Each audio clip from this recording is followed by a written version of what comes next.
we ntabwo yashatse kuva ku musaraba, yaravuze atoya nimureke mbanze mfe ngere hasi cyane, mbanze mpeze ngere hasi cyane, nindangiza nzamuke ku buryo mwese muzabimenya ko nazamutse. Aba bagore baje gusiga umubiri, kuwusiga ibihumura neza, ariko baraza basanga Yesu yavuyemo arabwira atoya ntabwo nkeneye ko bansiga ibihumura neza ndyamye mu mva, ntabwo nkeneye kuguma mu bapfuye. Niyo mpamvu marayika yaje kubabwira ati rwose kuki murimo gushakira umuzima mu bapfuye? Hari abantu njya mbwira abatazi imbaraga zo kuzuka bashakirira Yesu mu bapfuye. Hari igihe ubona imihango genzerana n'imihango y'idini, ujye mumbabarira. Iyo ufashe umunyabyaha ukamubatiza ariko ari umunyabyaha atakiriye Yesu nk'umucunguzi n'umwami, izi mbaraga zo kuzuka ntizizamukoreramo. Uzamubatiza muri make ya jandame buhoro, uzamubatiza muri menshi ya jandame cyane, ariko azaba akiri umunyabyaha, izi mbaraga ntizizamukoreramo. Iyo ufashe umunyabyaha ukamushyira ku igaburo ryera, ubwo bumugiriye nabi kurutaho, kuko ababiririye igaburo ryera uburyo budakwiriye ngo bikamuzanira urubanza nk'uko twabibonye muri iyi minsi. Icyo wakorera umunyabyaha cyose uretse kumubwira Yesu akamwakira, akabona izi mbaraga zimuvana mu bapfuye, ubundi uba umuhemukiye, kuko izi mbaraga zazuye Kristo mu bapfuye nizo twifuza ko zikorera muri twese. Mureke twe gusiga ibihumura neza ibyamaze gupfa birimo kubora. Mureke twe kugerageza gushakira Yesu mu bapfuye, tugira umwami muzima. Iki ni ikibazo gikomeye cyane mbasigiye kugira ngo mugitekerezeho, ariko reka twigire ku kibazo cya mbere tugiye gusubiza kivuga ngo izi mbaraga ziva he? Haleluya. Izi mbaraga ziba hehe, zitura hehe? Murabizi umunsi wa Pasika nkuko twabibonye muri iki cyumweru wari umunsi usanzweho, wari umunsi abayisiraheli bibukaga yuko bigeze gusiga amaraso ku nkomanizo z'imiryango. Marayika agiye kurimbura imfura zo muri Egiputa, apasi ingova aca ku ngo zabo, ajya kurimbura muri Egiputa, ntiyakora ku ngo zabo. Ariko reka mbabwire ikintu kimwe navumbuye cyari cyasanzwe, nakivumbuye nkuko abazungu bavuga ko bavumbuye Afurika, kandi twari dusanzwe tuyituyemo. Cyari cyasanzwe, iriya mihango yose bakoraga ya Pasika nta gaciro yari ifite nk'icyo ngiye kubabwira. Umwana w'intama bagombaga kumurya bakwesa inkweto. Pasika ya mbere niko babigenjeje, bakamurisha imboga zisharira biyibutsa ko babaga mu buretwa bwa Egiputa, bakawurisha imitsima idasembuye, ndetse bakawurya neza kugira ngo hatagira igufwa na rimwe rivunika. Iyo yari imihango yajyanaga na Pasika. Ariko muri ibyo byose ntabwo ariho imbaraga zari ziherereye. Imbaraga zatumye abantu batarimbuka zari mu maraso.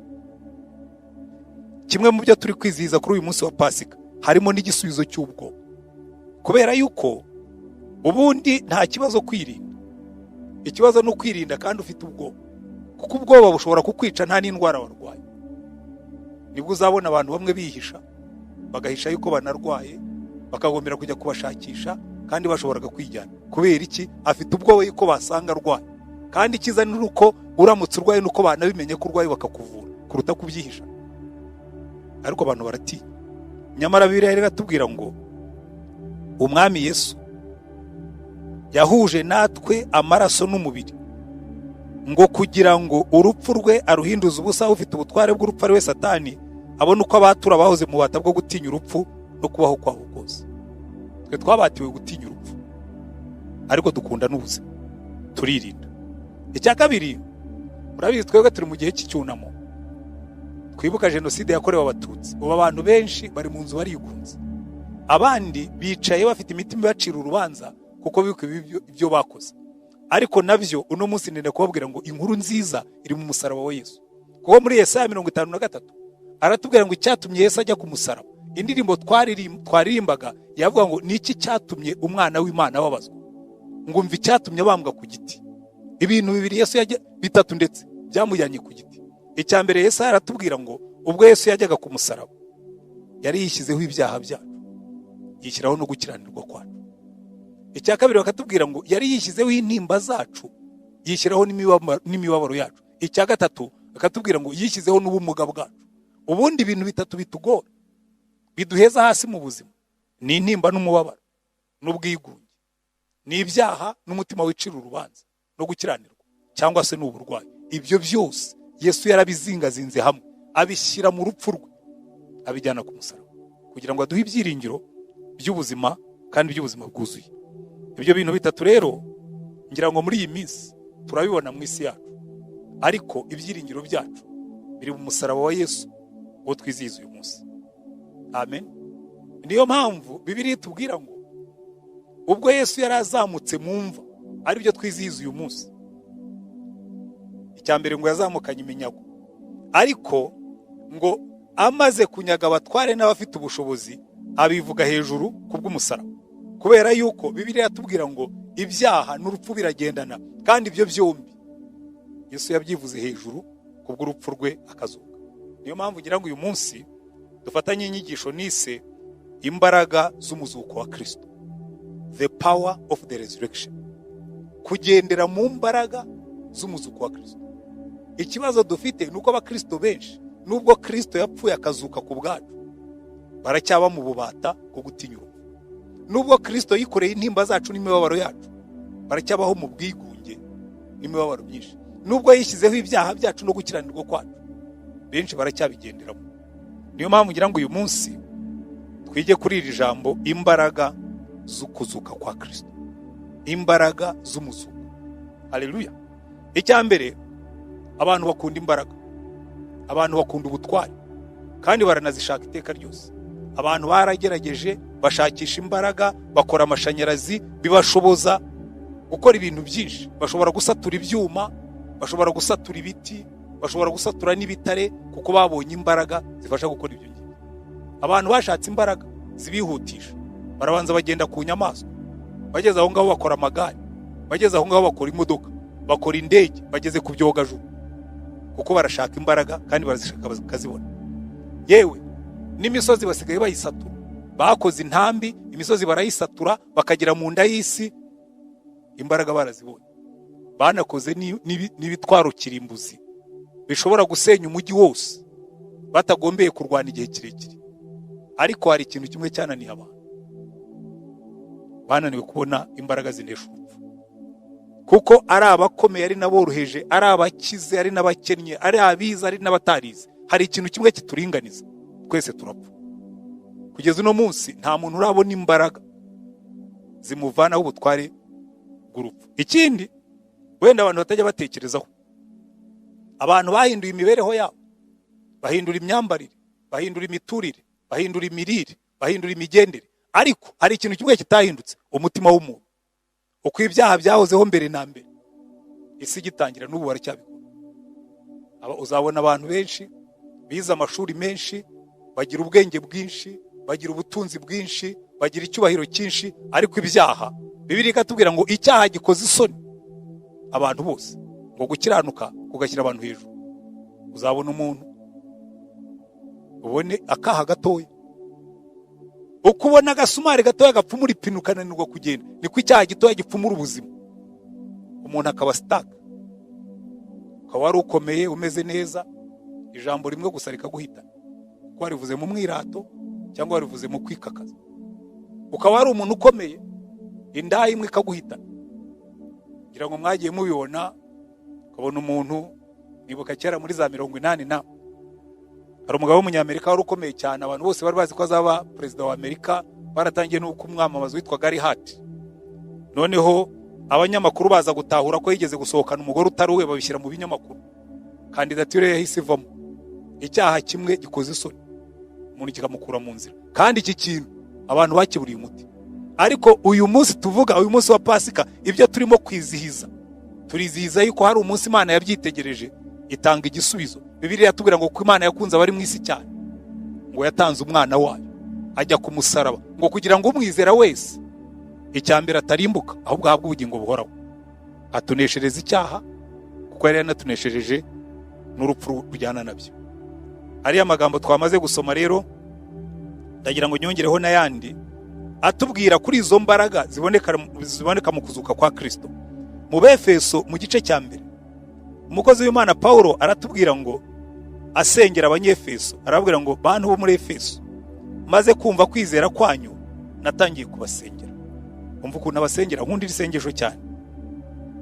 Arabasengera aravuga ngo nicyo gituma nanjye maze kumva uburyo mwizera umwami Yesu mugakunda abera bose, mbashimira Imana urudaca, nkabasabira uko nsenze. Icya mbere, kugira ngo Imana y'umwami wacu Yesu Kirisito, ariyo data wa twese w'icyubahiro, ibaho umwuka w'ubwenge no guhishurirwa bitume muyimenya.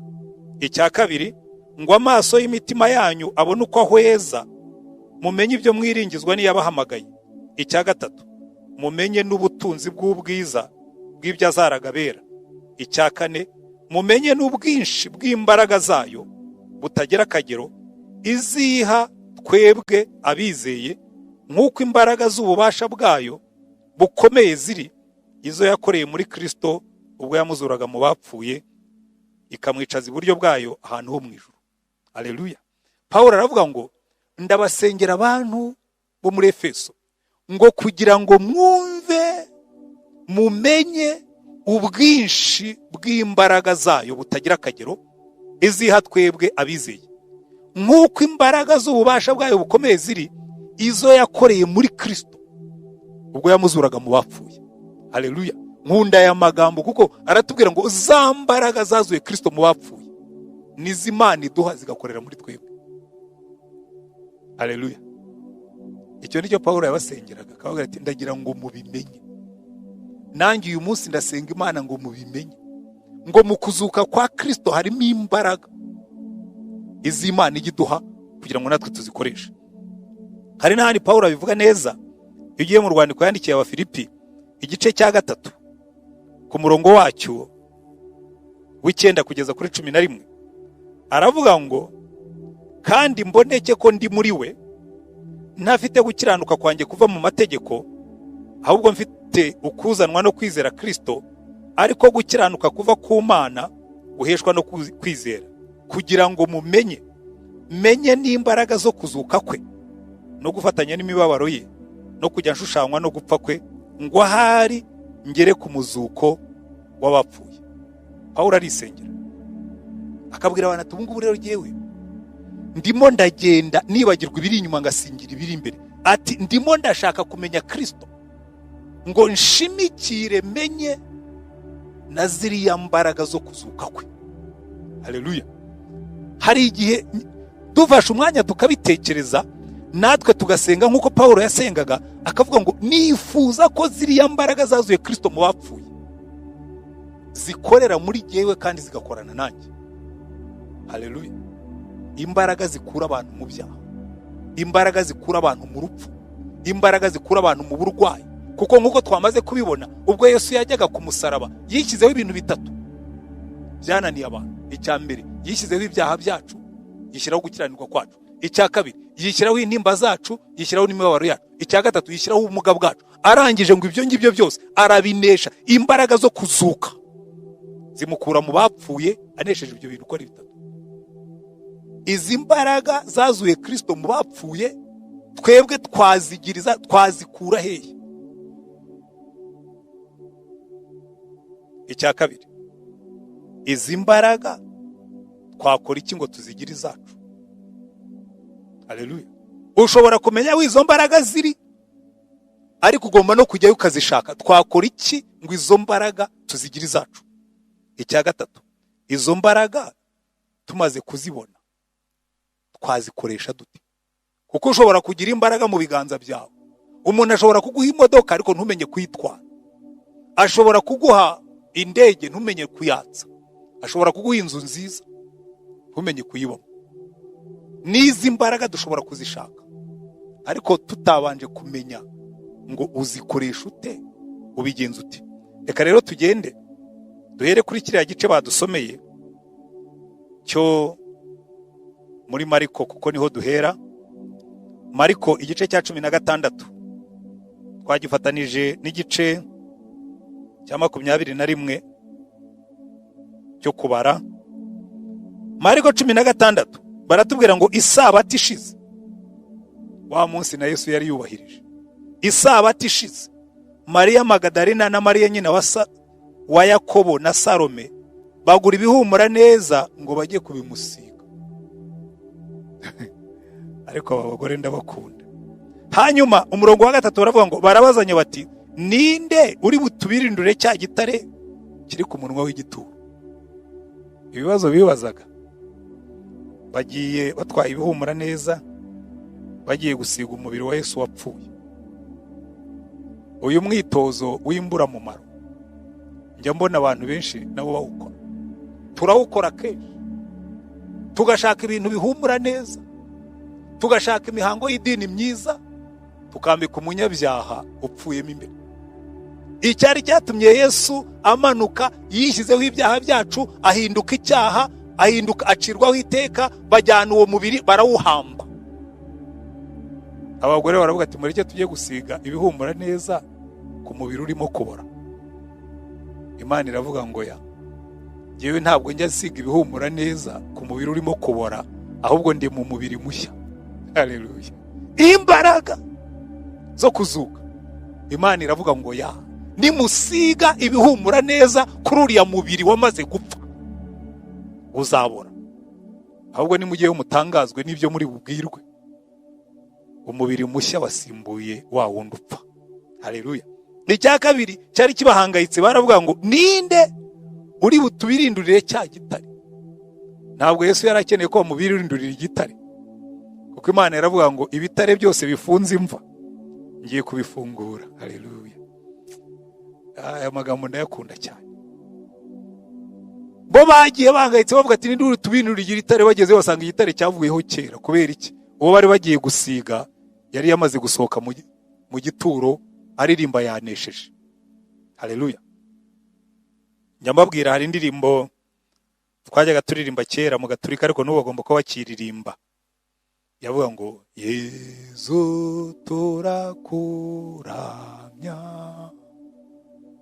watsinze abanzi bawe bose,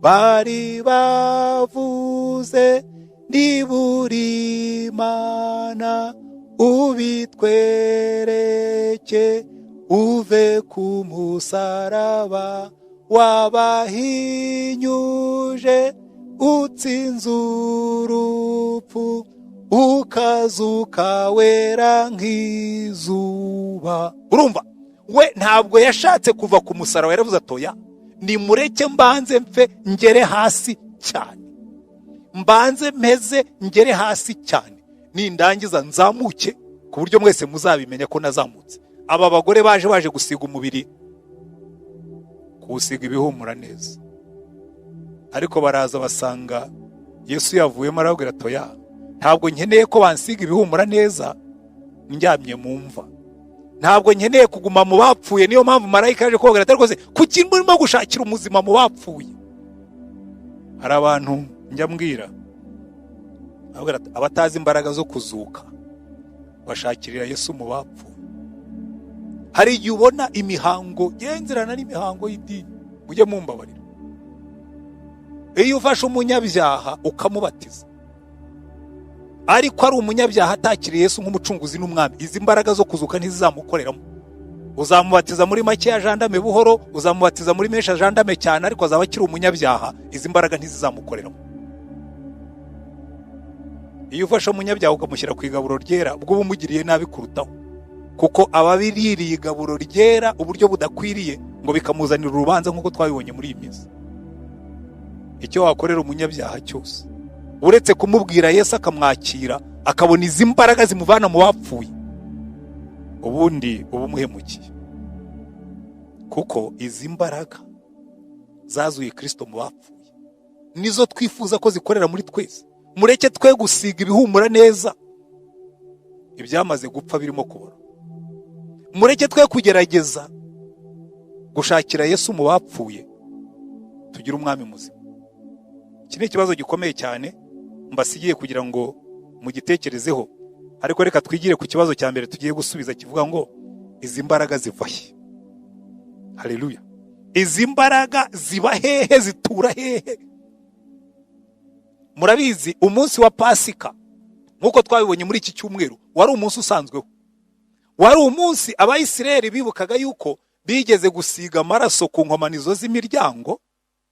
Marayika agiye kurimbura imfura zo muri Egiputa, apasingova aca ku ngo zabo, ajya kurimbura muri Egiputa, ntiyakora ku ngo zabo. Ariko reka mbabwire ikintu kimwe navumbuye cyari cyasanzwe, nakivumbuye nk'uko abazungu bavuga ko bavumbuye Afurika, kandi twari dusanzwe tuyituyemo. Cyari cyasanzwe, iriya mihango yose bakoraga ya Pasika nta gaciro yari ifite nk'icyo ngiye kubabwira. Umwana w'intama bagombaga kumurya bakwesa inkweto.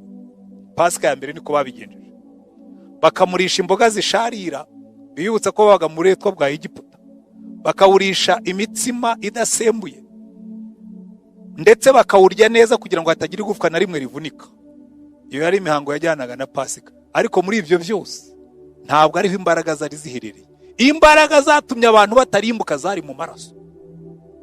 Ndenda kubabwiza ukuri, umuyisiraheli wari kubikora nabi, akarya umwana w'intama, akawurisha imboga zisharira, akawurya kwesa inkweto, akawurya yishingikirije inkoni, akawurisha imitsima idasembuye, akawurya ntavune n'igufwa na rimwe, ariko akibagirwa gusiga amaraso ku muryango. Marayika yari kumuhitana. Kuko kurya umwana w'intama ntabwo ariho imbaraga zari ziherereye. Imbaraga zari mu maraso. Ntabwo imbaraga zari mu migati, ntabwo imbaraga zari mu mboga, ntabwo imbaraga zari mu kutavuna amagufwa, imbaraga zari mu maraso. Haleluya. Imbaraga zari mu maraso. Kandi nuno munsi ndenda kubabwira ikintu gishimije hariya muri Egiputa, inzugi zikomeye za metalike ntabwo arizo zari zifite imbaraga. Ibipangu bikinze binarinzwe ntabwo ari byo byari birimo imbaraga. Imbaraga zari mu maraso. Kuko iryo joro no kwa Farawo ufite n'abarinzi bakomeye, induru yaravuze, kuko ntabwo bari bafite amaraso. Bari bafite imbaraga nka za zindi nahoze mvuga, bari bafite imbaraga za gisirikare, bari bafite imbaraga z'ubutegetsi, bari bafite n'imana zo muri Egiputa, ariko nta maraso yari ku gikomanizo cy'umuryango. Ndenda kubabwira n'uno munsi, Bibiliya bivuga neza ngo aya maraso n'ubundi niho imbaraga ziri. When we are marked with the blood, iyo dufite ikimenyetso cy'amaraso ya Yesu, nibwo Imana itureba ikavuga ngo uriya nta rubanza rumuriho. Hari indirimbo tujya turirimba nkunda cyane ivuga ngo Uwiteka umucamanza ambonyeho amaraso, ntancira urubanza rubi, anyitu ukiranuka. Amen. Ntabwo anyitu ukiranuka kuko bivuye muri jyewe, oya, ni imbaraga z'amaraso. Hari amaraso, ikimenyetso cy'amaraso cyangiyeho, hanyuma Uwiteka yandi bakavuga ngo oya, uriya ni mumureke, ariho amaraso. Izo ni imbaraga zavuye ku musaraba wa Yesu. Izo mbaraga zavuye mu maraso ya yandi yavuye. Izo ngizo nizo zituzura mu bapfuye, kuko amaraso ya Yesu niyo kimenyetso kitujyaho kikaduha imbaraga. Reka mbere cyuko akora. Icya mbere, Bibiliya iratubwira mu rwandiko rwa mbere rwa Yohana, igice cya mbere umurongo wa 7, ikatubwira ngo nituba tugendera mu mucyo nkuko nayo iri mu mucyo, ngo tuba dufatanije rwose, ngo kandi amaraso ya Yesu atwezaho ibyaha byose. Haleluya. Nigeze kubwiriza muri gereza, nigisha kuri aya magambo y'amaraso ya Yesu atwezaho ibyaha byose. Umugabo wari wicaye imbere yari yarakoze jenoside, yarisha abantu benshi n'ibindi byinshi ntagiye gusubiramo. Ndamubona yicaye akajya yizunguza akareba hirya kamera nk'urimo kuribwa n'intozi, ageze aho aramanika ati mbabarira umbwira, amaraso ya Yesu yezaho ibyaha byose? Nibyo rwose yezaho ibyaha byose. Atoya ni byose? Ni byose. Aterekeraho kubwiriza, atereka mvuge ntaza gupfa utararangiza kwigisha. Umugabo yaravuze atura ibyaha, arangije ngo aho, ngo noneho wenda bazandase, ngo numva nduhutse ku mutima, kuko aya maraso uwo yogeje aramwoza pe, aramweza pe, kuko amaraso ya Yesu arimo imbaraga, niyo atwezaho ibyaha byose. Haleluya. Kandi ikindi kintu kinejeje, iyo twamaze gushushanywa n'urupfu rwa Kristo akadusiga amaraso ye, na satani yadushatse ntatubona. Bajya bavuga inkuru ngo y'umutwa, ngo bagiye ku rugamba, ngo niba baricaga batwa sinzi nicyo babahoraga. Noneho ngo warabireba abona bene wabo bashize, aragenda ajya ahantu mu ntumbi, afata amaraso arayisiga ahantu hose, ngo baza bareba, ngo banyuramo bareba, ngo bamugezeho baravuga ngo ariko ngo uyu mutwe yari afite imanzi nziza, ngo nuko zirimo amaraso. Ati iyo muzibona se ntarashyiramo amaraso. Ati cyari kizima. Reka mbabwire, iyo twisize amaraso ya Yesu, haleluya, na satani yaturebye aradushaka agasanga twarapfuye muri we. Kavuga ati aba bose baragiye. Aba bose batwikiriwe n'amaraso barangije gupfa. Niyo mpamvu Paulo yandikira Abagalatiya arababwira ati rero ngiye ndashima umusaraba wa Yesu watumye iby'isi byose bimerera nk'ibibambwe, nanjye byashaka bigasanga ameze nk'uwabambwe, kuko ariho amaraso. Arangije yandikira Abanyeroma arababwira ati ubu ngubu twebwe nta rubanza turiho, kuko turiho amaraso ya Yesu. Amen. Izo ni imbaraga z'amaraso. Rega hari n'ikindi numvise, aya maraso ya Yesu nahoze mbivuga ni twiga ku igaburo ryera. Iyo aya maraso ya Yesu mu buryo bw'umwuka iyo yinjiye muri twebwe akinjira mu maraso yanjye, atangira gukuramo bya bindi, agakuramo ubumara bw'ibyaha, agakuramo ubumara bw'uburwayi, agakuramo n'ibindi byose.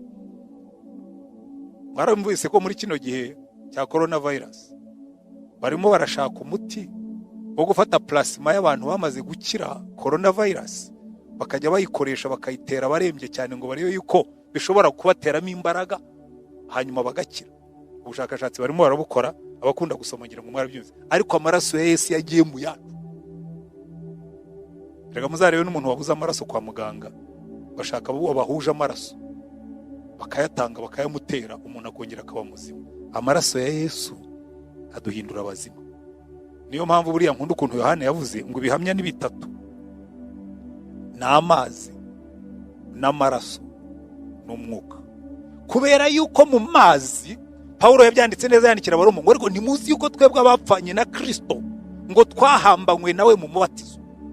Amazi akaba ikimenyetso yuko twasizwe amaraso mu buryo bw'umwuka, ariko bakabishyiraho mu buryo bw'amazi bw'ikimenyetso, bakambatiza bakavuga ngo uyu RUTAYISIRE Antoine wahoze ari umunyabyaha yizeye Kristo apfana nawe duburi, bakanzamuramo bakavuga ngo ubazukiye ubuzima bushya, nkuko Kristo yinjiye mu mva akazamuka ari mushya, azamuka ndi mushya ku bw'amazi. Ibihamya ni bitatu: n'amazi, n'amaraso, n'umwuka. Cyo turaza kukibona hanyuma. Twakora iki rero ngo izo mbaraga zibizacu? Iki cyo kiroroshye cyane, kubera yuko buri ibintu by'Imana yagiye ibyoroshya. Ibintu by'Imana yagiye ibyoroshya. Biravuga ngo murashaka kubona izi mbaraga? Very simple. Kwizera gusa. Haleluya. Ntabwo buriya ari ikintu gikomeye cyane. Iyi Imana iba yarashyizeho ikiguzi ikavuga ngo mujye mugenda mwirirwe ku musozi mwiyicisha inzara icyumweru, izi mbaraga muzajya muzitahana. Mwari kuba mureba abantu bari kujyayo bakabikora. Ariko kubera ko Imana yabitangiye ubuntu, ntabwo kenshi izi mbaraga abantu bazishaka. Kwizera nibyo Imana yatanze ngo ube inzira yo kubona ziriya mbaraga. Kuko iyo wizeye ko ibyo Imana yavuze ari ukuri, bihinduka ukuri kuri wowe. Imana irakubwira ngo urashaka agakiza, izere Kristo nk'umucunguzi n'umwami wawe. Ibyo gusa ikakubwira ngo nibyo byonyine. Wowe wizere urabona agakiza. Urashaka ijuru, izere ko rihari, wizere Kristo, uraba umwana w'Imana, ijuru uraba ari iwanyu. Byoroshye gutyo. Ngira ngo impamvu abantu batabyumva nuko iyo baruhije, abantu iyo baruhije ukabatuma isake y'ibara rimwe, bakamara igihe bashakisha isake y'ibara rimwe, iyo agize Imana akayibona aravuga ati sasa ubu bagiye kunkorera umuti isake y'ibara rimwe nayibonye. Ariko umuti wacu Imana yawukoze byoroshye. Yaravuga ati mwizere Kristo. Ivyo gusa. Kuko dukunda ibiturushye. Iyo bitaturuhije nitwemera yuko bifite agaciro. Ariko agakiza kacu gafite agaciro. Umva ukuntu Paulo yabyandikiye Abaroma, aravuga ngo umva rero ibi bintu biroroshye cyane. Ngo umuntu yizeza umutima akatuza akanwa agakizwa. Abaroma igice cya 10 umurongo wa 8 kugeza kwa 11 haravuga ngo ahubwo bivuga kuti ijambo rirakwegereye ndetse riri mu kanwa kawe no mu mutima wawe, niryo jambo ryo kwizera iryo tubabwiriza. Ni watuza akanwa kawe yuko Yesu ari umwami. Urumva ibyo bintu bikomera? Kubwira abantu ngo ndatuza akanwa kanjye ko Yesu ari umwami wanjye. Ni watuza akanwa kawe ko Yesu ari umwami, ukizera mu mutima wawe yuko Imana yamuzuye. Haleluya. Ukizera mu mutima wawe yuko Imana yamuzuye. Izo ni za mbaraga zo kuzuka. Ukizera mu mutima wawe ko Imana yamuzuye, uzakizwa.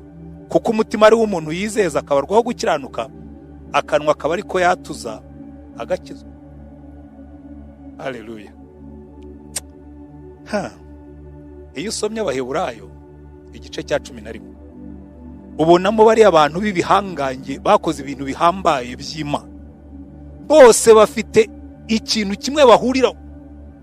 Baravuga ngo kwizera niko kwatumye Abeli atanga igitambo kiruta icya Kayini. Kwizera niko kwatumye Mose ava kwa Farawo. Kwizera niko kwatumye Mose arema ihema ry'ibonaniro. Kwizera niko kwatumye ijambo rimwe bose bahuriraho, kwizera. Haleluya. Mujya mutekereza umukozi w'Imana Mose, iyo atagira kwizera ntabwo aba yarabonye ibyo Isirayeli yabonye. Imana iramubwira ngo twari iyi nkoni, haleluya, ugenda ujye muri Egiputa, icyo uzajya uyikoresha cyose kizajya kibacyo. Icyatumye Mose abishobora, yizeye uwamubwiye ibyo ngibyo. Haleluya. Aragenda inkoni ayitunze kuri Nili, Nili ihinduka amaraso. Aravuga tuzi ko bya bintu bikora. Aragenda inkoni ayitunze ku nyanja itukura, abona inyanja itukura iramwumviye icitsemo kabiri. Yatwaye inkoni abwiye urutare rubaha amazi. Ariko byose byakoreshwaga n'ikintu kimwe, kwizera. Kwizera. Reka rero niba dushaka kwiza imbaraga zo kuzuka zikorera muri twebwe, dusenge Imana ariko twizeye. Kuko ushaka agakiza nta yindi nzira tuzabona no kwizera. Ushaka no kubona ibitangaza bikoreka mu murimo w'Imana, izere ko Imana ibyo yavuze no kubikora izabikora. Ibanga riri mu kwizera. Haleluya. Reka dusengere kwizera kwacu. Hari umubyeyi umwe nkunda cyane, umwana we yararwaye igicuri, amuzanira abigishwa ba Yesu ngo bamukize. Abigishwa baragerageza basanga umudayimoni yariye karungu.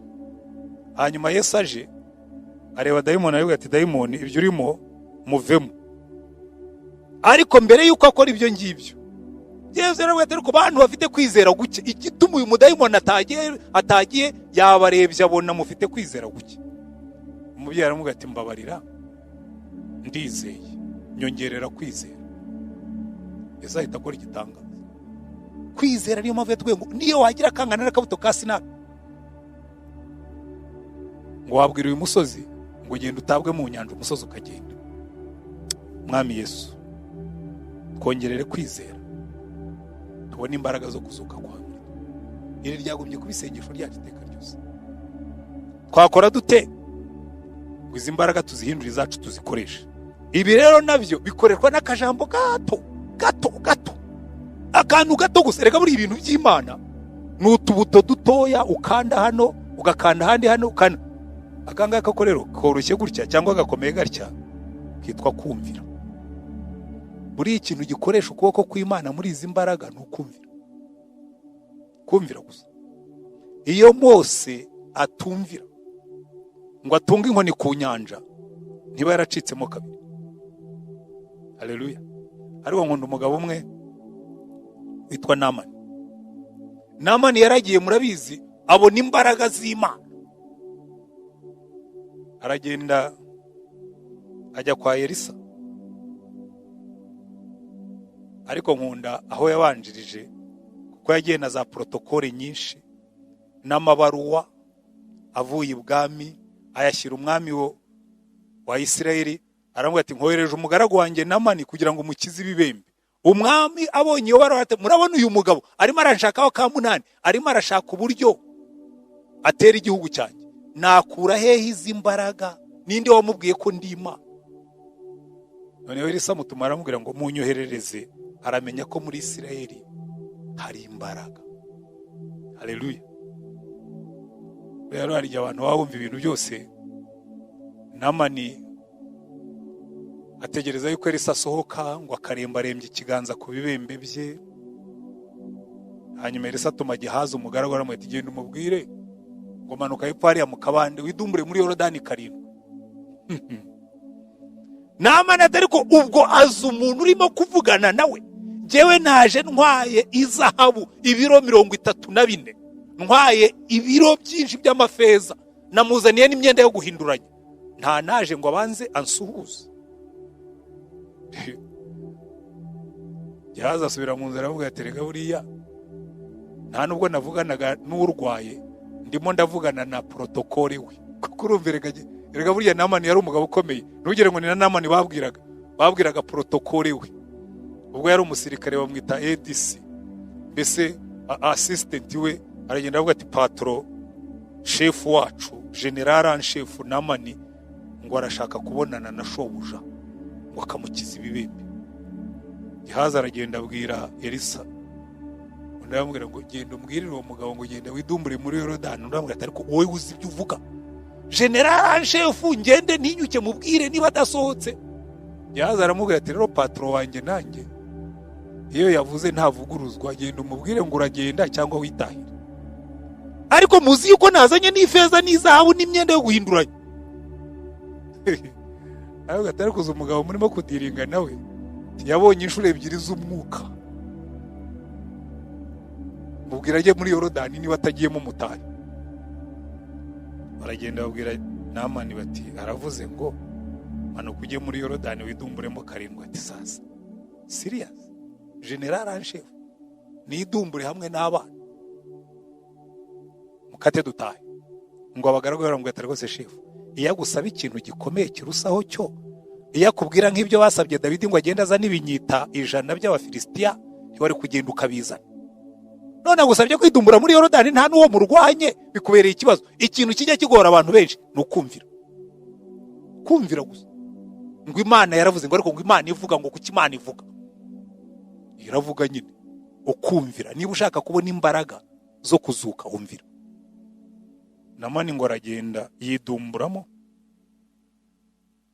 Ibiboze bya Namani bigiye hagaragara, yajyaga abisigaho deodora, noneho bigiye hagaragara ibibembe barabireba. Yidumbuyemo bwa mbere atarabembye, ubwa kabiri azamuka abembye, ubwa gatatu azamuka abembye, ubwa kane aracyabembye, ubwa gatanu aracyabembye. Kuko Imana yari irimo gupima n'ukumvira kwa Namani.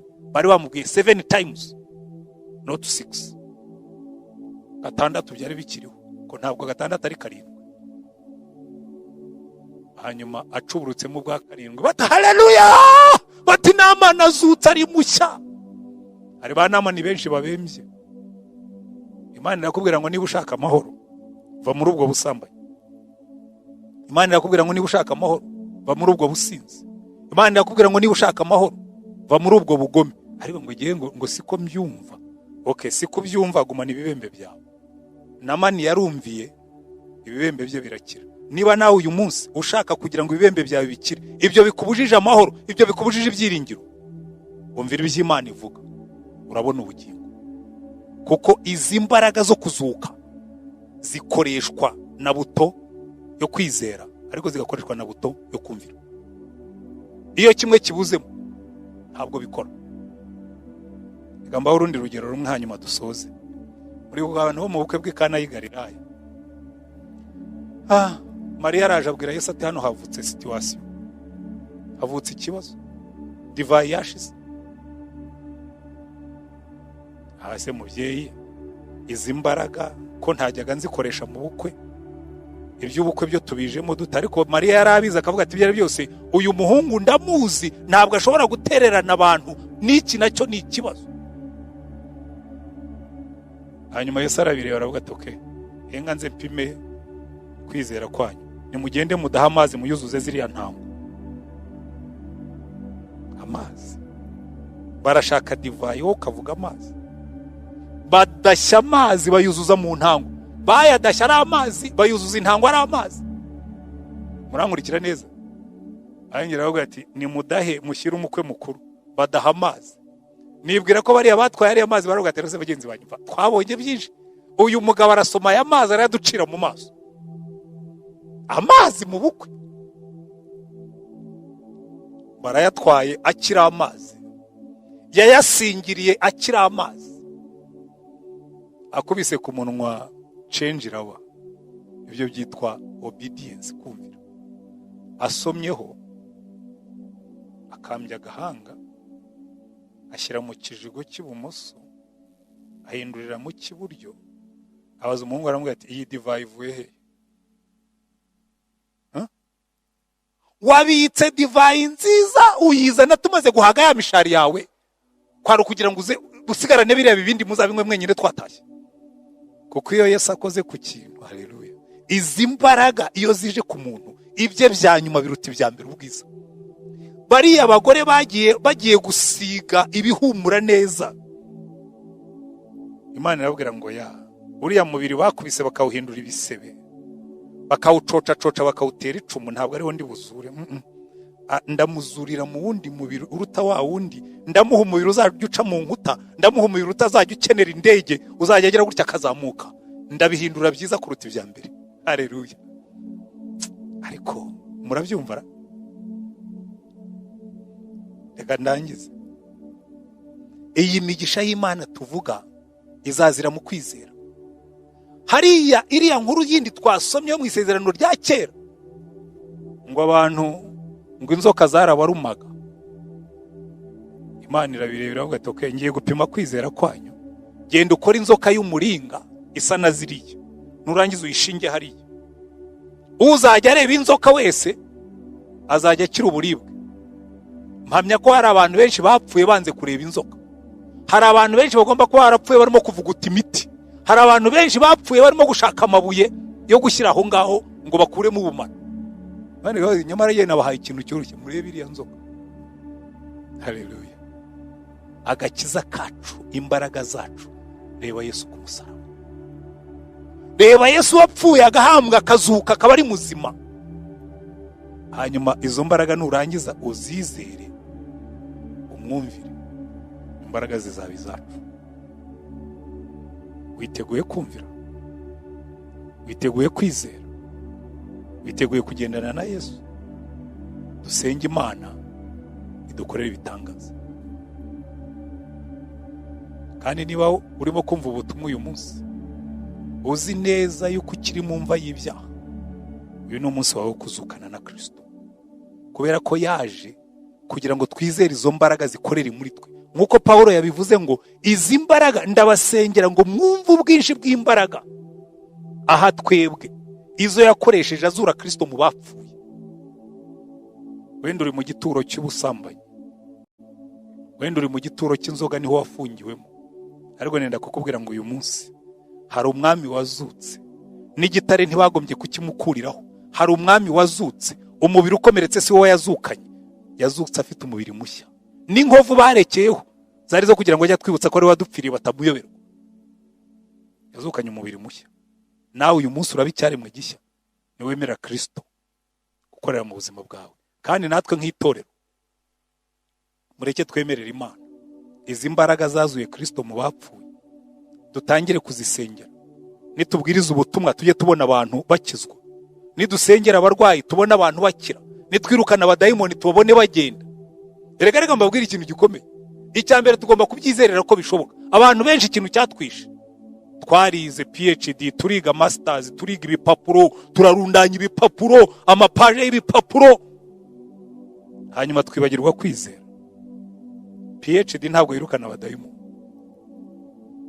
PhD nta nubwo ihindura umunyabyaha ngo akizwe.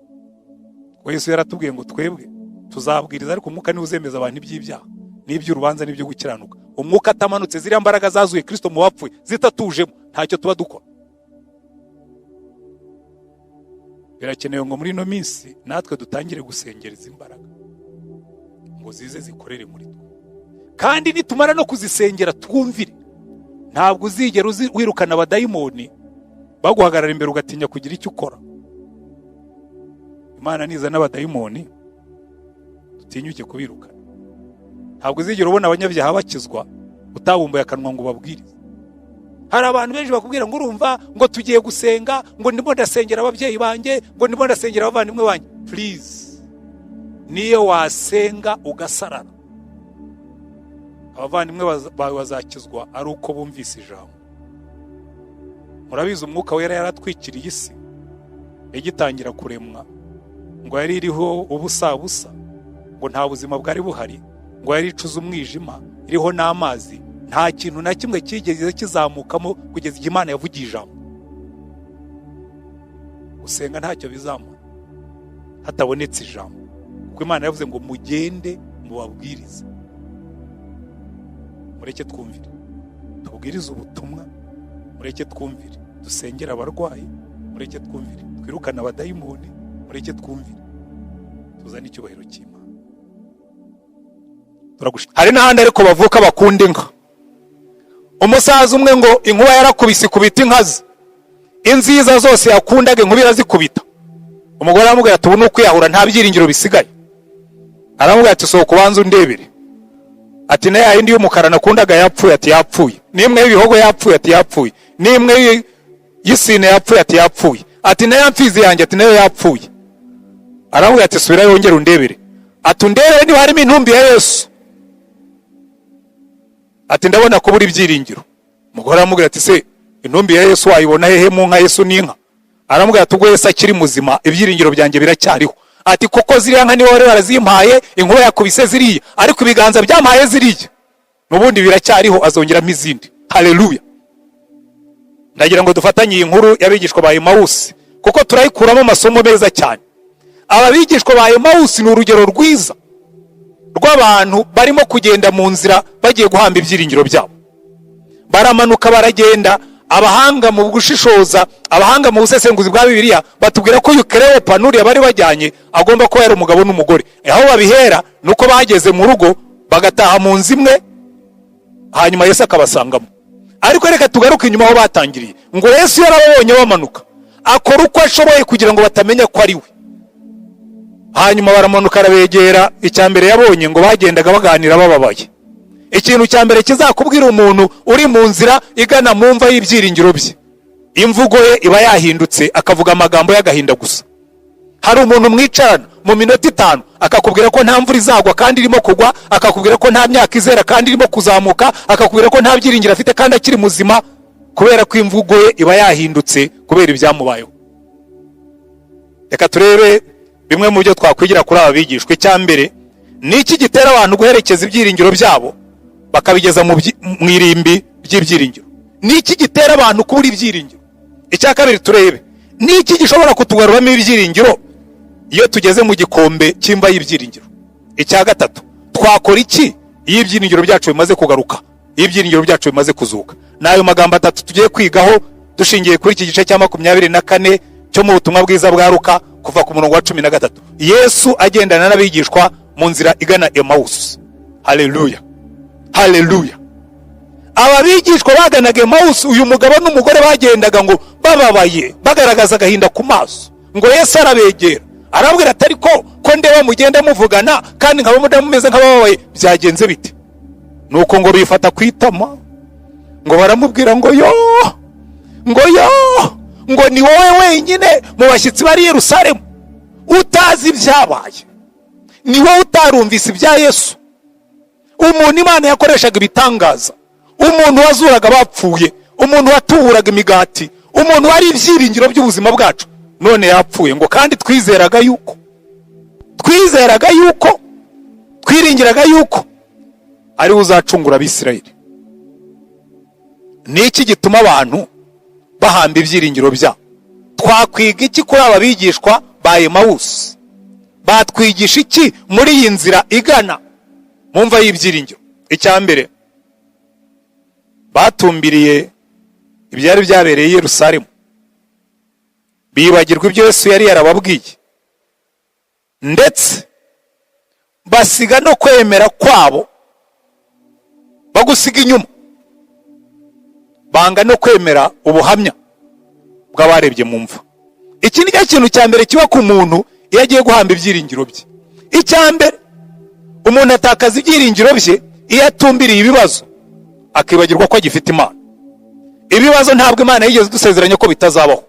Ntabwo Imana yigeze tubwira ko tutazahura n'ingorane. Ntabwo Imana yigeze tubwira ko tutazanyura mu byorezo. Ntabwo Imana yigeze tubwira ko tutazaguma mu rugo. Iki Imana yadusezeranije ni kimwe, yaratubwiye ngo izabana natwe. Haleluya.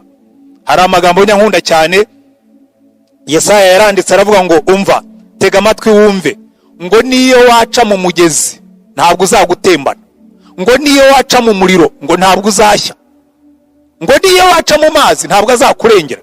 Ntabwo yavuze ngo ibyo ntuzabicamo, tuzaca mu muriro, tuzaca mu migezi, tuzaca mu mazi, ariko ntabwo bizadutembana, ntabwo bizaturengera, ntabwo bizadutwika. Imana igatanga ijambo rimwe gusa ngo kuko nzaba ndi kumwe nawe.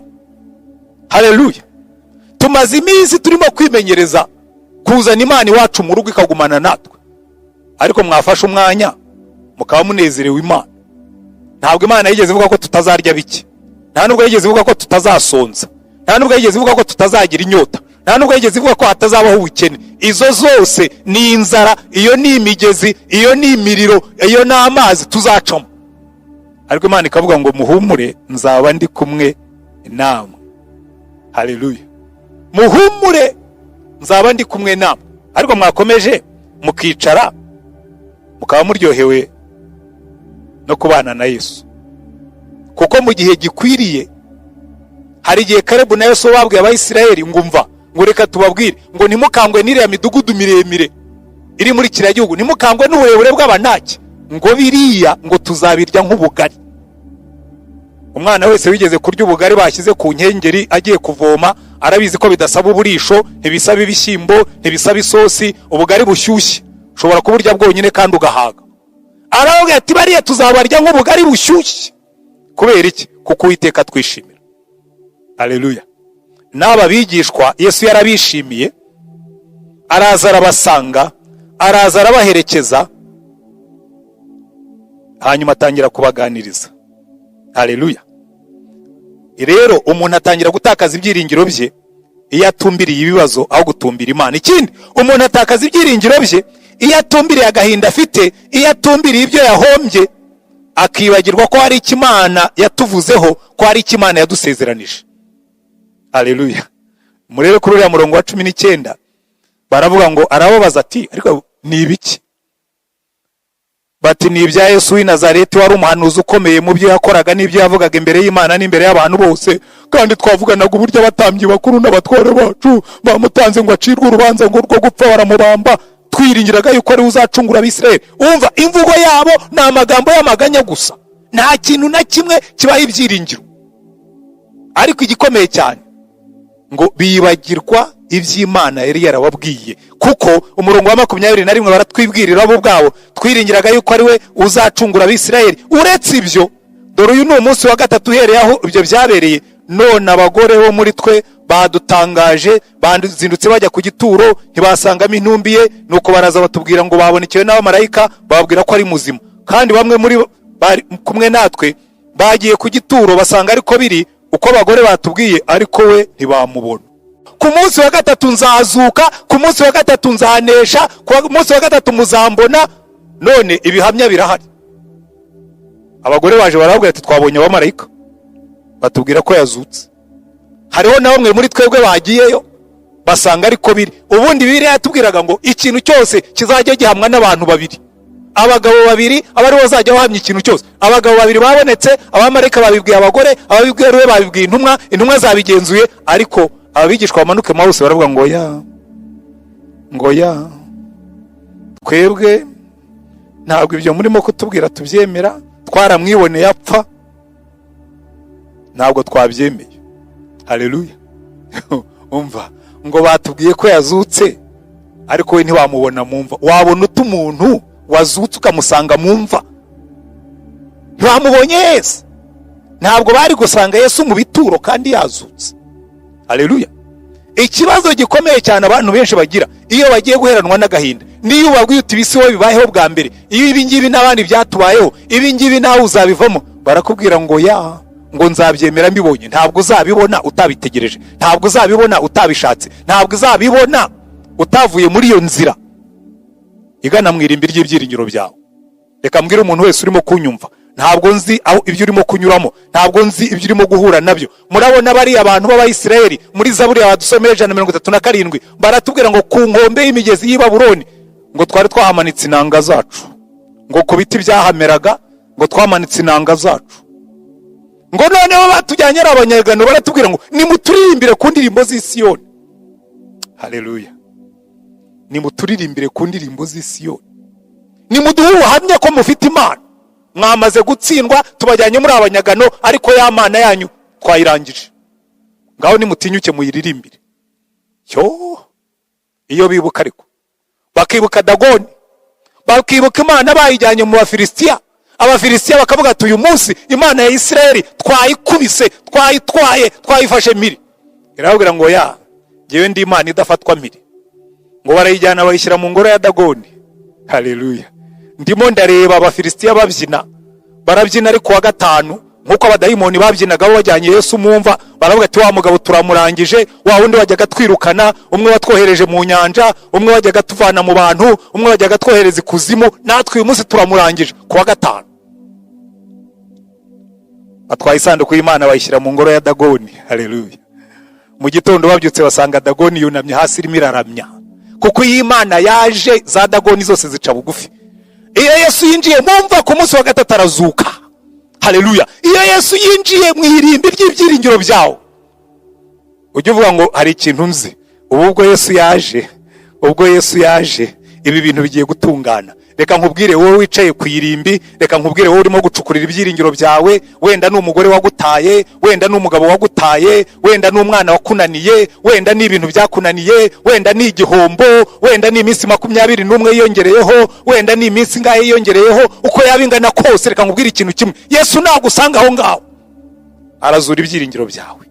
Haleluya. Kuko dufite isezerano rikomeye. Yesu yigeze kubwira abigishwa be, arabwira muri Yohana 16:33 ngo muri iyi si muzahahurira n'ibibazo, ngo muri iyi si muzahura n'ingorane, ngo ariko nimuhumure, ngo jyewe nanesheje isi. Haleluya. Njya ntekereza Shaduraka na Meshaka na Abedenego babajunguje, babona itanura barimo bararishyushya ngo bongeramo umuriro, bararishyushya bongeramo inkwi, bararishyushya bagiye kubona babona ngo rirarabye indimi, nkuko mujya mubona rimwe na rimwe iyo bashyuhije urutare rushyuha rukajya rurabye indimi. Hanyuma umwami aravuga ati muriteguye kunagwamo? Aravuga ati twe nta kibazo dufite, turabizi Imana yacu ni nzima, Imana yacu ifite ubushobozi. Barabazunguje ngo babanazemo, kubera ko itanura bari barishyuhije cyane, ngo abasirikare bari bafashe abari b'umuriro ufata. Hanyuma Shaduraka na Meshaka na Abedenego baguye mu itanura basanga Yesu yabatanzemo. Haleluya. Aho bagira ngo babanaze mumva y'ibyiringiro, ahubwo hahinduka mu murima w'ubuhamya bukomeye.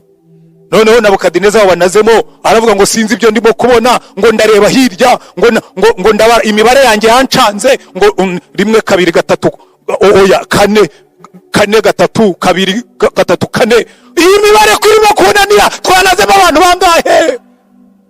Aravuga ati Nyagasani, imibare kunaniye ite ko twananizemo Shaduraka na Meshaka na Abedenego? Uracyabaza iki? Ni 3 twaneze batoya. Ndimo ndabona harimo 4 kandi uwa 4 arasa n'umwana w'Imana. Shaduraka, Meshaka na Abedenego musohoke. Ngo basohokamo, ngo babarebye babona ngo n'umusatsi wabo ntiwahiye, n'imyenda yabo ntiyagiyeho ivu, ngo nta n'impumuro y'umuriro bariho, ngo ikintu cyari cyabavuyeho ni imigozi yari bafashe gusa. Haleluya. Icyo nicyo nkundira Yesu. Agusanga mu irimbi ry'ibyiringiro, imigozi yose yari igufashe, ibyari biguheranye byose, ibyagucaga intege byose, yagira amabwira atoke aha ngaha ntabwo ari irimbi ry'ibyiringiro, aha ni umurima w'ubuhamya. Ugiye gusohokamo hano, abantu bazakubona bazamenye ko wahuye na Yesu, abantu bazakubona bazamenye ko ndi muzima, abantu bazakubona bazamenye ko Imana iriho, abantu bazakubona bazakumva n'imvugo nshya, abantu bazakubona bamenye ko byahindutse. Haleluya. Mujya mutekereza Danieli ahagaze hejuru y'urwobo rw'intare, baramubwira ati Danieli rero we sezera ku buzima, izi ntare zimaze icyumweru zitarya, ubu tugiye kukunagamo, zirakurya tukumva, zirahekenya amagufwa tuyumva. Baramujunguje bamunazemo bakinza umwobo, ariko Imana yacu ni nzima. Haleluya. Iragenda igihe Daniel asinziriye mu rwobo, umwami arara ari maso arimo gusenga, araravuga ngo mana ya Daniel, mana ya Shadraka na Meshaki na Abedenego, mana y'Isirayeli, mana nzima, rinda umugaragu wawe Daniel, namaze guhishurirwa yuko bamugambaniye, namaze guhishurirwa ko birabyara amayeri y'abantu. Haleluya. Ngo mu gitondo niwe wizinduye kare, ahagarara hejuru rwate, Daniel umukozi w'Imana. Daniel atega amatwi atari ko umpamagara ninde? Se niyo umuntu yapfuye baramuhamagara kumva? Kuko yaherutse bamunaga mu rwobo. Niba Yesu yarahize amusinziriza, icyo nzi ni kimwe, yasanze intare iruta izindi ntare, iramusama. Igihe yagombaga kuribwa n'intare, marayika afunga iminwa y'intare, arazibwira ati mwebwe murare hano mutuje, akangaka kari gato cyane, inyama ntiyari kubahaza, ariko ejo nzabaha breakfast, mwitonde mu gitondo muraza kurya muhage. Intare ziraryama zirasinzira. Daniel yumva ijwi riramuhamagara, ateze amatwi yumva n'ijwi ry'umwami, aravuga ati ariko se umwami arimo arampamagara ndi kuzimu? Ati karamenya gasani. Ati Daniel uracyariho? Ati ngira ngo ndacyariho. Haleluya. Ibi bintu ndabikunda. Ariko urabikunda nawe? Ibi bintu urabikunda? Bari bakunaga mu rwobo rw'intare, ugasanga intare ya Dawidi yagutegereyemo. Haleluya. Ibi rwose iki kibaya cy'ibyiringiro biheze, nigeze kukinyuramo ndakireba. Kera nkirangiza kwiga university nari mfite ibyiringiro byinshi, nari mfite amashagaga menshi, nari mfite za ambition zo kuba umuprofesa ukomeye, namaze ndetse no kubishushanya. Ndavuga mfite imyaka 29. Haleluya. Nzaba ndi PhD holder, mfite PhD, ndi professor, nwika nkongora ku isi yose.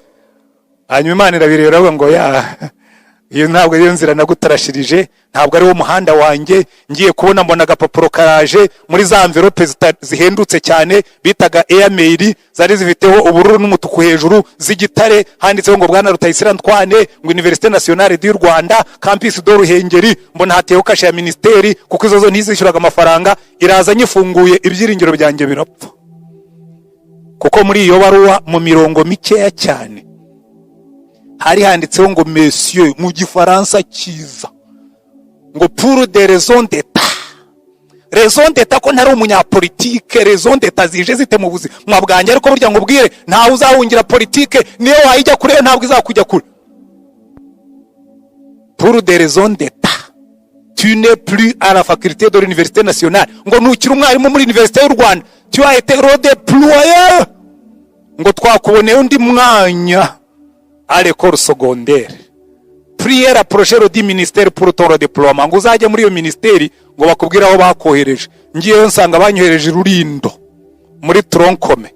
Ibyiringiro byanjye birapfuye. Ndagenda nzamuka umusozi wa Rurindo. Umuntu wese wagiye Rurindo arazi ukuntu hazamuka. Ndayizamuka, ndabyibuka hari izuba ryinshi, ndazamuka, nzamuka gasozi, mbiri cyuya, ndihanagura, nicara munsi y'igiti, ndongera ndazamuka. Nageze nkoze skale gatatu, kubera ko ibyiringiro byanjye byari byamaze gupfira muri bisi nagiyemo.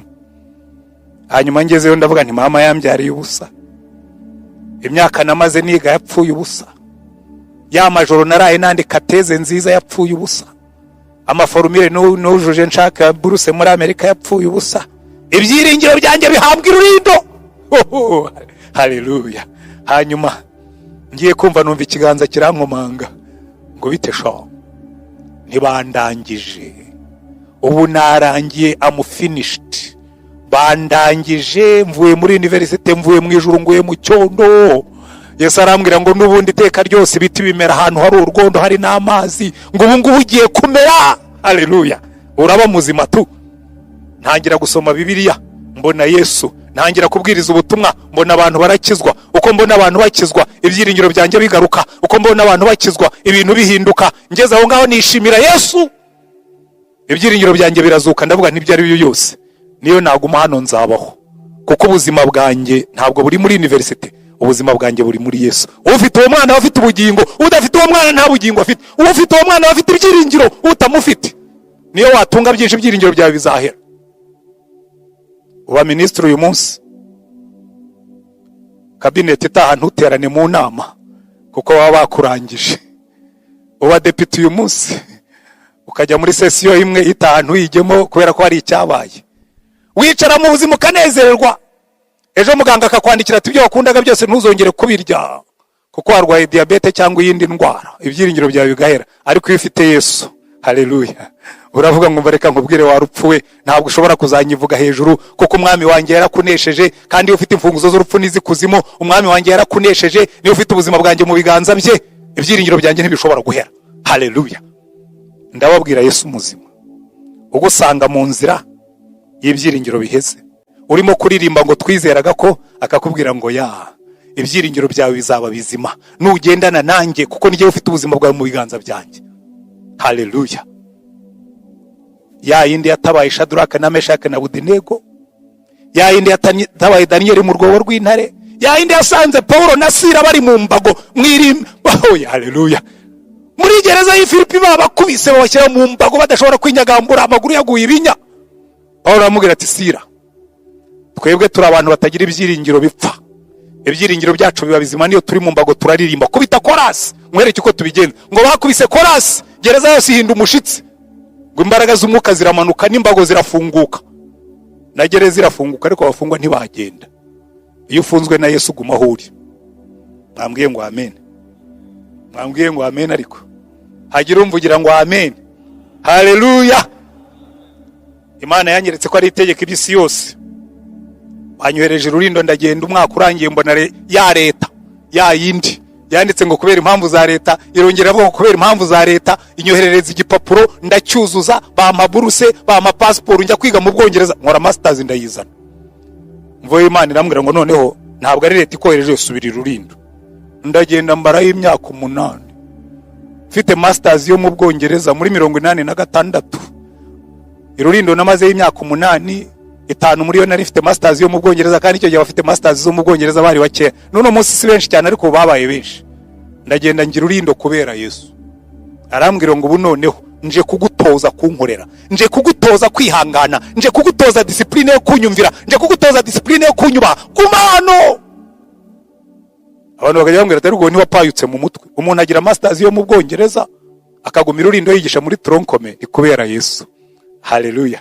Ariko muzabaza abana nigishije, muzarebe umusaruro nakuyeyo, ningera mu ijuru mukabona ndabagirana, muzamenye ngo byatangiye icyo gihe, kuko Yesu yarambwiye ngo ngiye kukwigisha kubaho udafite ibintu byinshi ariko ufite ibyiringiro. Haleluya. Haleluya. Haleluya. Nabaye Rurindo ndahanezererwa. Nabaye Rurindo umunsi Yesu abonye bigiye gukomera, arambwira ati ubu noneho nijye ukubwiye va hangaha, sezera uva. Nawe Yesu ntabwo bazandekura, nakubwiye andika usezere. Naranditse ndasezera mvayo. Ministeri iravuga ngo ntabwo ushobora kuvayo, ndavuga nti navuyeyo ku bwa Yesu, kuko batinze kunsubiza. Iminsi 60 yateganywaga n'itegeko irarangira, ngenda batanditse kubera Yesu. Iyo Yesu akubwiye ngo sezera mu kwa kane, ujye usezera mu kwa kane, ntuzasezera mu kwa gatanu. Niba wicaye uri mu byaha uyu munsi, Yesu akakubwira ngo uyu niwo munsi wo gukizwa, ntuzategereze ejo, vayo uyu munsi. Wewe wumva ubutumwa. Niba ibyiringiro byawe biheze, sinzi kibihejeje, wenda uheze mu byaha, wenda uheze mu bwihebe, wenda uheze mu gahinda, niba wumvise ijwi rya Yesu uri kubwira ngo vayo, haguruka uyu munsi ntuwatinde. Iyo ntindi Rurindo mba narapfuye. Inkotanyi zateye ku itariki ya mbere y'ukwa 10. Iyo tariki nimugoroba bazi Rurindo gushaka inyenzi ngo yitwa RUTAYISIRE Antoine, baragatereka da uwo yagiye kera. Oh haleluya. Yesu. Haleluya. Ariko zikwicara na Yesu mwitanura rya kumuriro, abantu bagashyushya itanura. Yesaya ati yenganze nkwereke uko climatiseur yo mu ijuru ikora, akakwicara iruhande agaye ati rero tiri kora suririmbe, ugiye gutangaza abantu bari bazi kugiye kwiheba. Ndabiza abantu b'inshuti zanjye bajyaga baza bakambwira batari kubwo ntiwihebye, babwa nti sinshobora kwiheba afite Yesu. Bati bishoboka bite ko afite masters yo mu Bwongereza ukicara wigisha muri tronkome ntiwihebe? Nkabwa ni nuko mwebwe mudafite Yesu, kuko iyo ufite Yesu niyo warara uriye ubusa buracya mu gitondo bagasanga uraririmba, kuko hari ibyo akubwira iyo mwicaranye mwitanura rya kumuriro. Ibyiringiro byawe ntibizahera, kuko niyo wamanuka mumva arakubwira ati humura, iyi nzira nayinyuzemo, naramanutse ngera kundi bayimva z'ibyiringiro, ku munsi wa gatatu ndazuka. Haleluya. Iki gishobora kutugaruramo imbaraga iyo turi mwirimbi ry'ibyiringiro ni icyo ngicyo gusa, icyo ngicyo gusa, icyo ngicyo gusa. Bwira Yesu, kuko icyatumye abigishwa bagarukana ibyiringiro, icya mbere yarabwiye ngo ariko ni ibiki murimo kuganira, ikintu kizahindura ibintu byawe ni ukubwira Yesu byose. Barabwiye tumva reka tubwire ibyo twarimo, twavugaga ibya Yesu, twagendanye nawe akora ibitangaza, atubura imigati turayirya, tubona kiza abarwayi, ariko none yapfuye. bwira Yesu ibikuruhije byose, maze ibindushya byose ndabimukorera, nta wundi utari Yesu wabyihanganira n'ukwamaganya yanjye, nyakurwaho nawe nduhukira muri we, amahoro ye. Haleluya. Uko niko abigenza. Arakubwira ati tell me, mbwira ibyakubayeho, nekerereza, nsubirira muri iyo nkuru mbi, banza uyimbwire yose. Aha nabonye ibanga rikomeye cyane. Hari umunsi umutima wanjye wabaga uremerewe cyane, ariko bukeye Yesu arambwira tumva, henga nkwereke uko umuntu akira bene ibyo bintu, reka nkwereke uko umuntu ava mu mva y'ibyiringiro, subira inyuma tugendane, ugenda unyereka aho wakomerekeye, ugenda unyereka aho wihebeye, ugenda unyereka ibyo warotaga byose, ugenda unyereka ibyo wifuzaga byose, hanyuma nkugarurira ibyiringiro. Inzira ya mbere yo gukira, vugana na Yesu. Aba bigishwa babwiye Yesu ibyo bizeraga, bamubwira ibyo bari bategereje, bamubwira ibyo bumva babuze, bamubwira impamvu bumva bihebye, abona guhera aho ngaho abagarura ibyiringiro.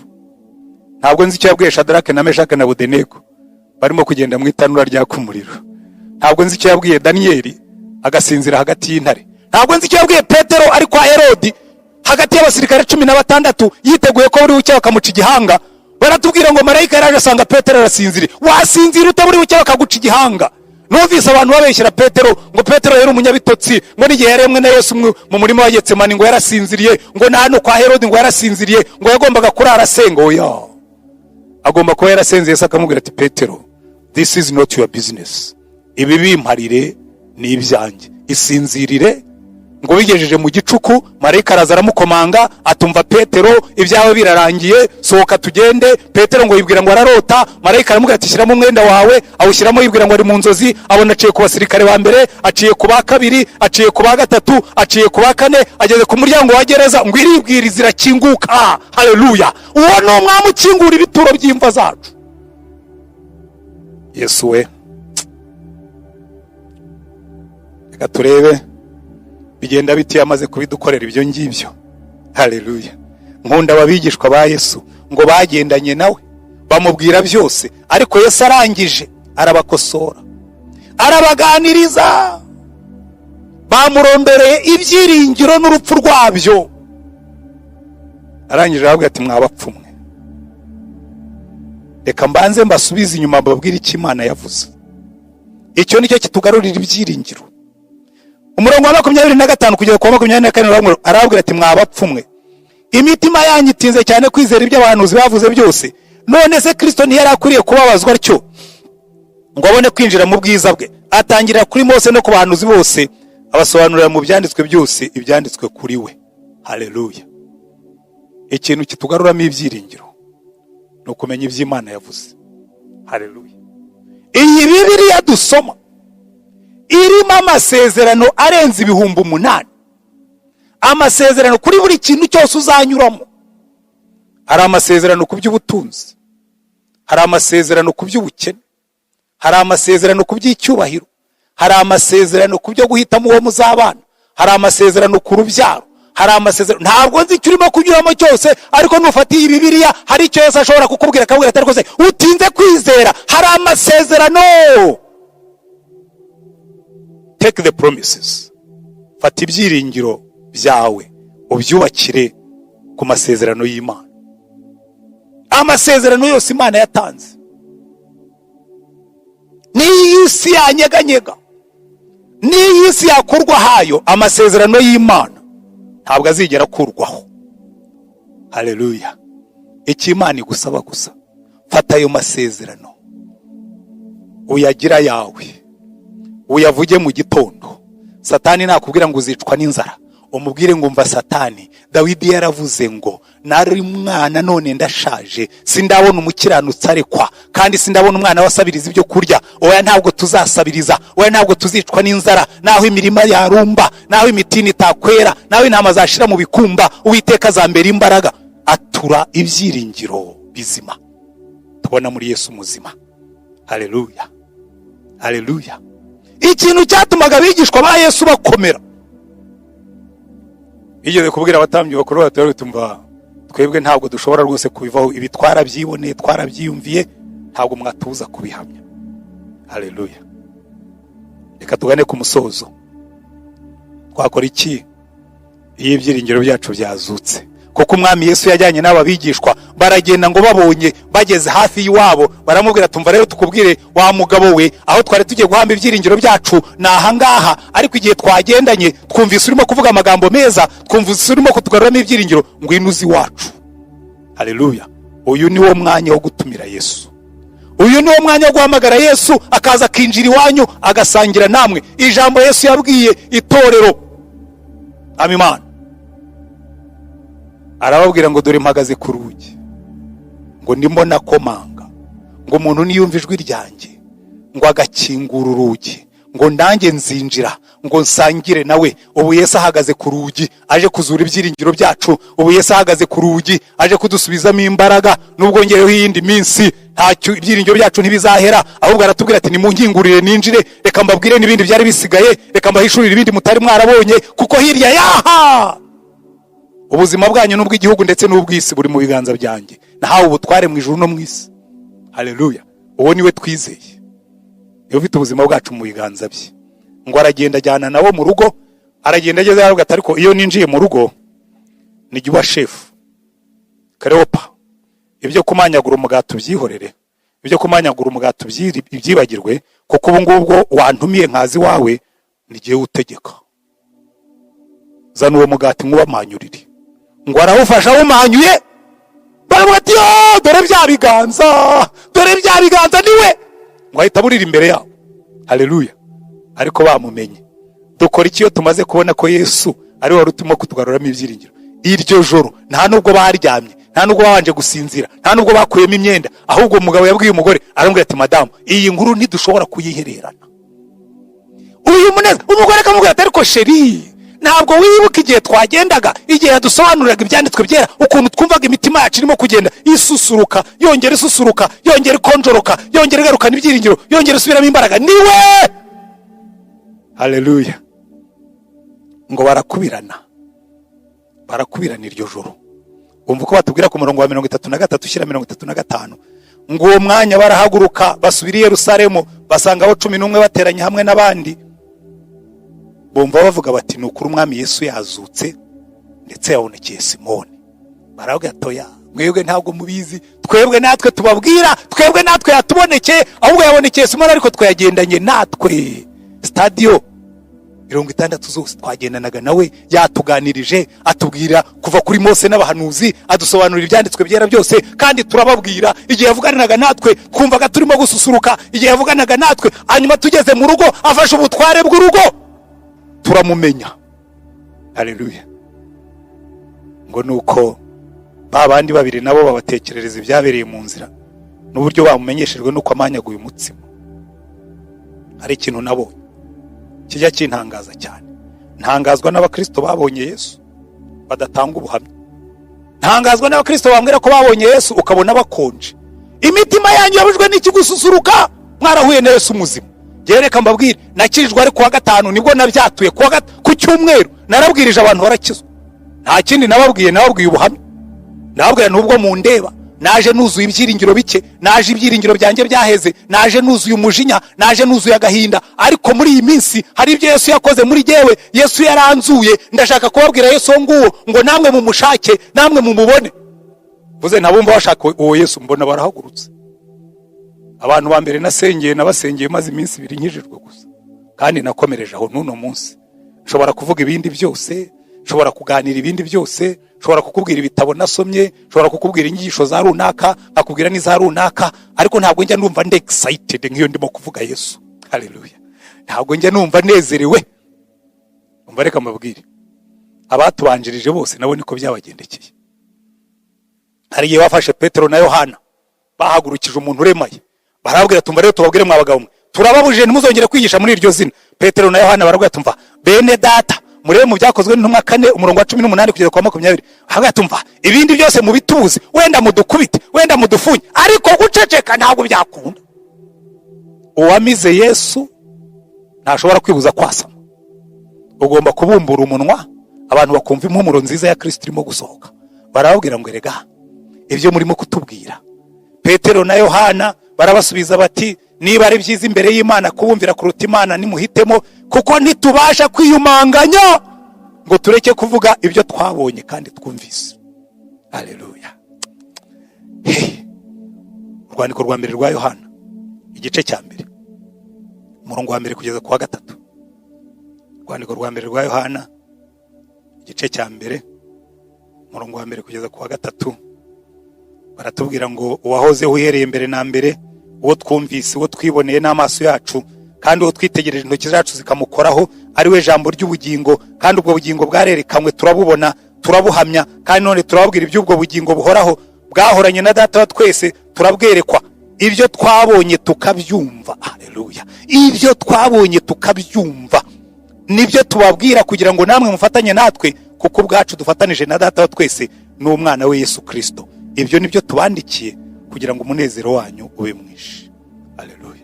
Ibyo twabonye tukabyumva, ntidushobora guceceka, ntidushobora kwiyumanganya.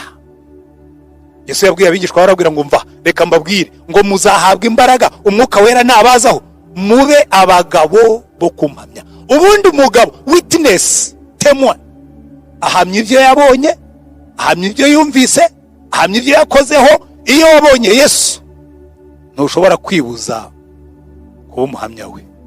Wenda impamvu abantu benshi batavuga Yesu, wenda impamvu abantu benshi batamamaza Yesu, nuko atigeze yinjira mu mitima yabo, nuko atigeze yinjira mu ngo zabo.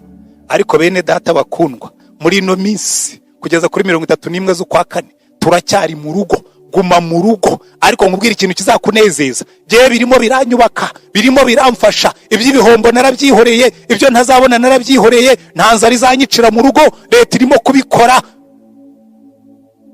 Uretse ko je ntageze naho igombera kungaburira, kuko ntabwo ndi nyakabyiza.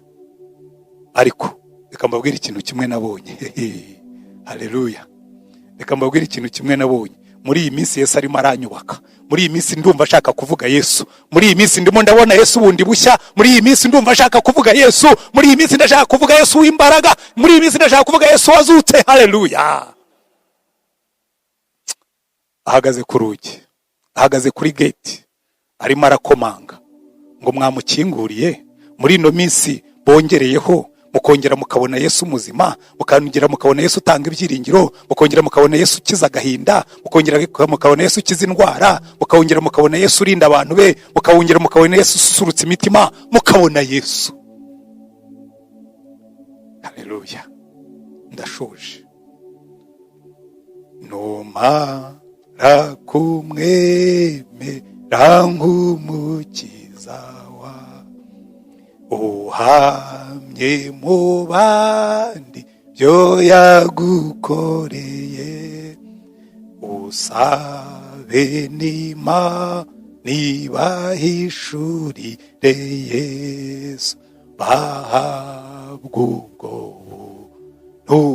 ntuwahawe nawe. Undinginga Imana wikwereke Yesu, kumwawe niko ngusabiye.